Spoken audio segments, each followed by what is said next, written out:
Good morning, students. Today I would like to discuss about the Right to Education Act 2009. This act, also known as Right of Children to Free and Compulsory Education Act 2009. It also known as RTA Act 2009. When you study about the history of Right to Education Act, in the year 1882, Mahatma Jyotirao Phule was submitted a memorandum to the British Commission, that is known as Hunter Commission, regarding the education to the primary children. Phule is the social reformer, from Maharashtra. He submitted the government to provide the primary education to 6 to 10 years of age, and also this Hunter Commission was appointed by the Lord Ripon, the then Governor General of India. In the year 1910, Gopal Krishna Gokhale submitted the memorandum to the Imperial Legislative Council in 18th March 1910 for seeking provisions of free and compulsory primary education.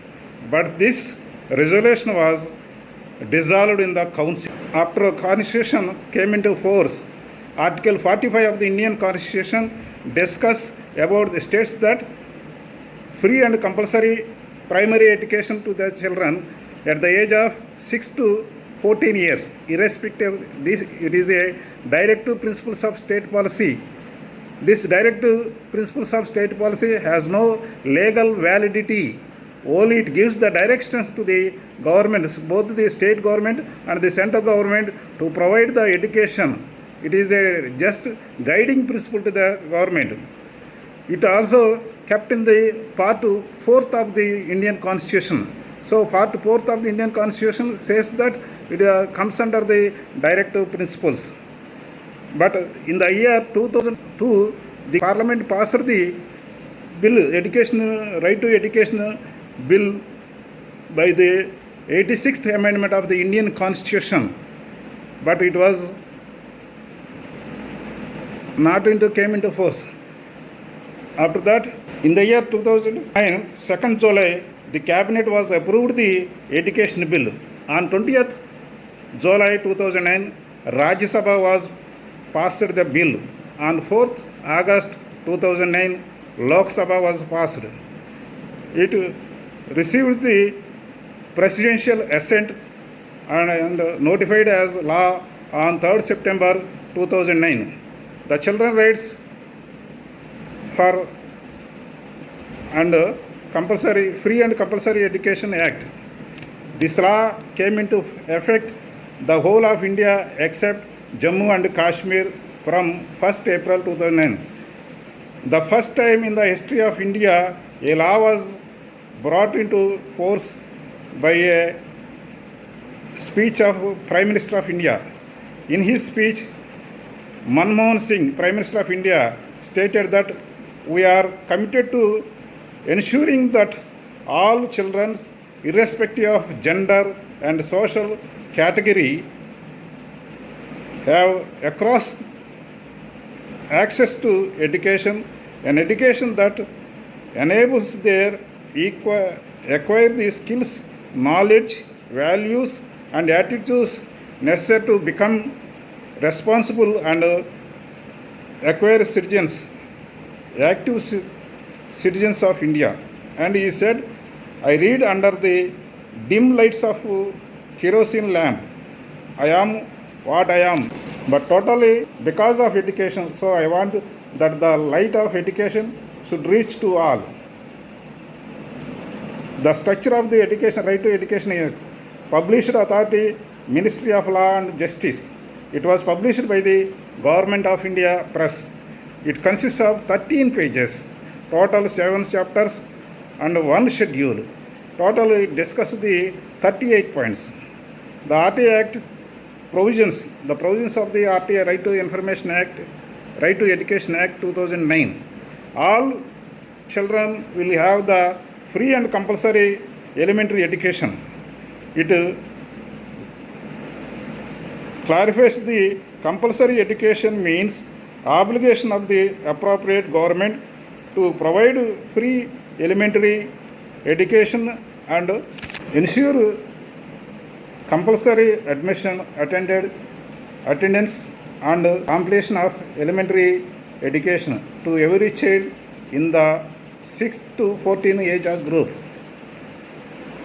Free means that no child shall be liable to pay any kind of fee or charges or expenses which may present him or her person pursuing and completing elementary education.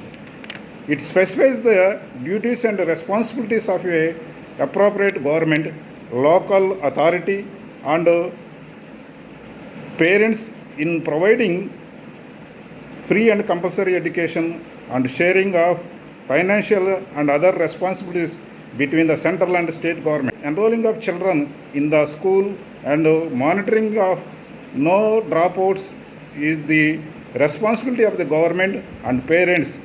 The children who are out of school should be joined in the appropriate classes according their age and special training should be provided to the child.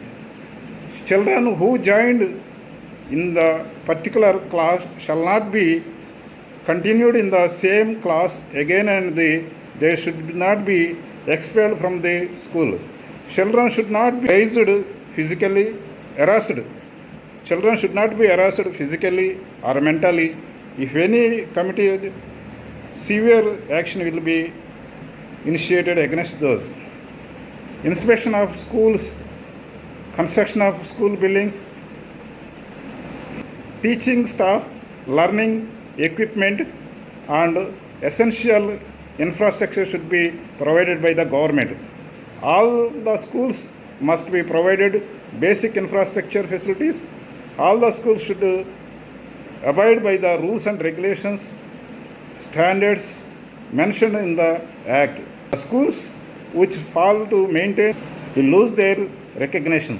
Except private schools, all other schools should form school committees and these committees should monitor the school funds and school functioning methods. Teacher who fulfill basic eligibility norms should be only appointed. Sufficient number of teachers should be appointed as mentioned in the Act. Teachers should be punctual and must complete the syllabus according to the academic schedules. They shall conduct regular parents meetings. It lays down the norms and standards relating to inter alia to people teacher variations, buildings and infrastructure, school working days and teacher working hours. It prohibits physical punishment and mental harassment. Another one is screening procedure for admission of children. Another one is capitation fees. It prohibits the capitation fees, private tuition by teachers and running of schools without recognition.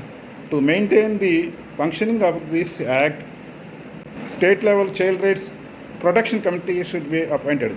These are the points discussed under the Right to Education Act.